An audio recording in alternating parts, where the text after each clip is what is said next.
Bapak Ibu hadirin yang sangat saya hormati, Bapak Presiden, Ibu Ketua Umum, politik pangan sangatlah penting dan ia menyentuh hampir seluruh aspek kehidupan dan berimplikasi penting terhadap kesehatan. Tentu bagaimana kita mencerdaskan kehidupan bangsa mulai dari gizi yang cukup. Maka kalaulah Rakernas sebelumnya kita bicara stunting, karena politik kesehatan kita inilah yang akan memberikan investasi besar nantinya kepada anak-anak bangsa generasi masa depan. Dengan berpihak pada petani dan nelayan, maka kita akan mempercepat Indonesia yang berdikari di bidang pangan, dan sudah saatnya sawah-sawah menjadi hamparan kesejahteraan dan laut menjadi samudera kemakmuran.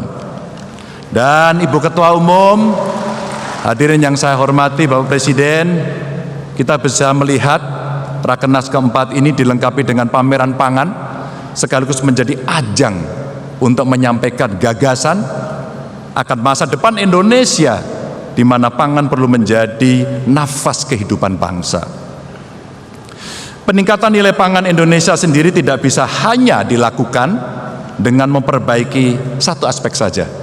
Pasti tidak akan cukup. Dan dari hulu sampai hilir mesti kita yakini bisa kita kelola. Kita harus melakukan transformasi dan tentu saja akselerasi untuk meningkatkan nilai pangan yang dimiliki oleh tanah air kita. Kita bisa melihat bagaimana dengan segala semangat Pak Jokowi dan dukungan seluruh kabinet, setidaknya kita akan memiliki 61 bendungan yang memberikan sumbangsih yang sangat besar pada kemajuan pangan kita. Kita bangga pada nilai-nilai itu. Meskipun demikian kita masih harus memberikan perhatian karena ada PR, di mana berbagai persoalan yang terjadi muncul karena sekitar 650.000 hektar sawah menyusut tiap tahun dan 65% sawah irigasi menjadi tidak subur. Maka menjadi relate dari bendungan yang disiapkan, teknologi yang dimasukkan untuk memenuhi kebutuhan dasar dari saudara kita petani agar bisa berproduksi lebih baik. Maka kita harus mempercepat modernisasi dan digitalisasi sistem irigasi supaya darah pangan ini bisa mengalir kepada tanaman-tanaman yang memang dibutuhkan. Kita tegakkan apa-apa yang harus kita lakukan, seperti tadi kita mesti menjaga lahan subur kita. Biarkan sawah kita tetap menjadi sawah.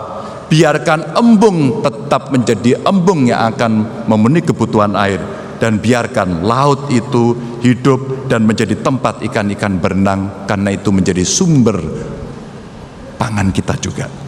Pemerintah sudah menghitung kira-kira jika seluruh syarat itu bisa dipenuhi Bapak Ibu sekalian, maka di tahun depan kita bisa menghasilkan kurang lebih 12 juta ton ikan tangkap secara sustainable. Saya kira kementerian sedang melakukan itu. Artinya kita akan dapat minimal mempertahankan atau kita akan meningkatkan. Betapa di depan mata kita punya kekayaan yang luar biasa, dan di tahun-tahun berikutnya angka itu akan bisa berkembang bahkan lebih. Tinggal bagaimana kita menjaganya melalui pengawasan yang real di lapangan, melalui penegakan hukum, melalui penangkapan yang terukur, melalui modernisasi budidaya perikanan, serta perbaikan sistem apa yang ada, termasuk akses permodalan, termasuk efisiensi distribusi logistik dalam logistik manajemen.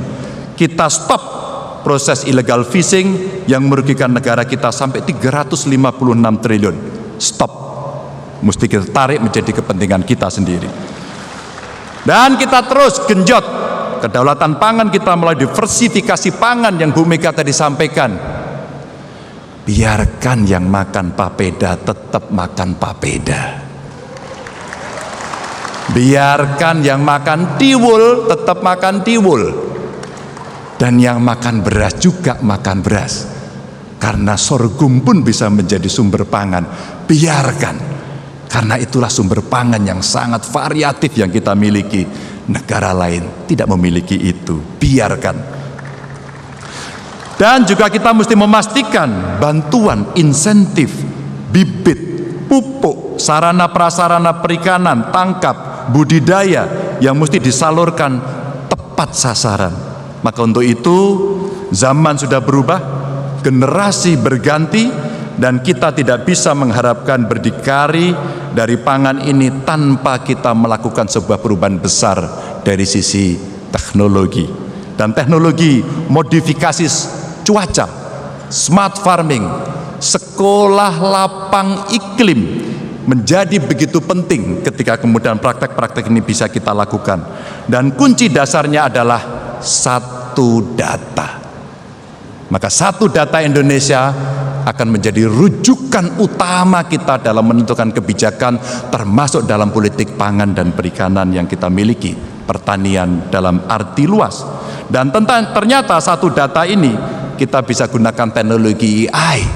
Kita tahu mana tanah yang oke, berapa pH-nya, tanaman apa, bibit mana yang harus dicukupi dengan kebutuhan benih yang kita mesti bisa bangun sendiri untuk disediakan buat para petani.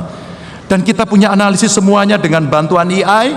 Kita bisa gunakan hasilnya untuk melakukan modernisasi dan industrialisasi agar bisa berjalan on the track. Dan teknologi serta pesawat modifikasi cuaca mesti kita tambah agar jumlahnya bisa memenuhi dan kita bisa mempercepat seluruh target yang mau kita capai. Kita luaskan program Smart Fisheries Village yang sekarang sudah dijalankan oleh pemerintahan Pak Jokowi. Beberapa contoh dulu dibangun di Kebumen, bagus sekali, dan kemudian ini akan kita tularkan kepada tempat-tempat lain. Lalu pembangunan desa perikanan dengan basis penerapan teknologi informasi, komunikasi, dan manajemen tepat guna yang berkelanjutan untuk meningkatkan ekonomi masyarakat desa. Dan satu program bisa menciptakan banyak tujuan. Dan kita tidak boleh lupa, Bapak Ibu sekalian, kita mesti lakukan upskilling, memberikan bantuan modal, dan kemudian para pelaku yang bisa kita latih agar mereka makin modern untuk melakukan itu. Dan kalau perlu, kita berikan penugasan kepada anak-anak muda untuk dia terlibat. Kita gunakan kekuatan kita yang ada di perguruan tinggi untuk terlibat, sehingga kita semuanya akan bisa melakukan percepatan itu. Dan tentu saja tidak hanya itu, ketika produksi sudah beres, maka off-taker-nya mesti beres. Kalau off-taker-nya beres, maka rasanya 9 bahan pokok mesti kita kendalikan, dan negara tidak boleh melepaskan itu menjadi sesuatu yang makin liberal, karena pangan adalah kebutuhan kita sendiri. Bapak Ibu yang sangat saya hormati, pertanian dan perikanan saat ini memang menyumbang sekitar 11% PDB. Kalau kita mau konsisten, maka PDB yang kita sumbang dari sektor ini bisa mencapai kurang lebih 3.000 triliun dengan peningkatan nilai tambah produk.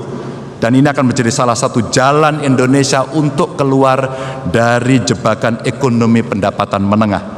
Dan kita harus hati-hati karena pertumbuhan ekonomi yang sudah dibangun pondasinya begitu kuat oleh Pak Jokowi, mesti kita teruskan, mesti kita jaga, mesti kita percepat, dan mesti kita dukung semuanya.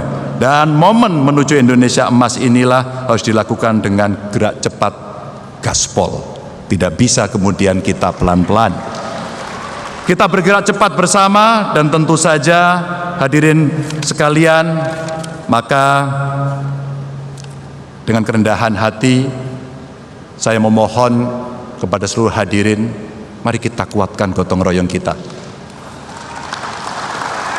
Mari kita siapkan langkah-langkah kita.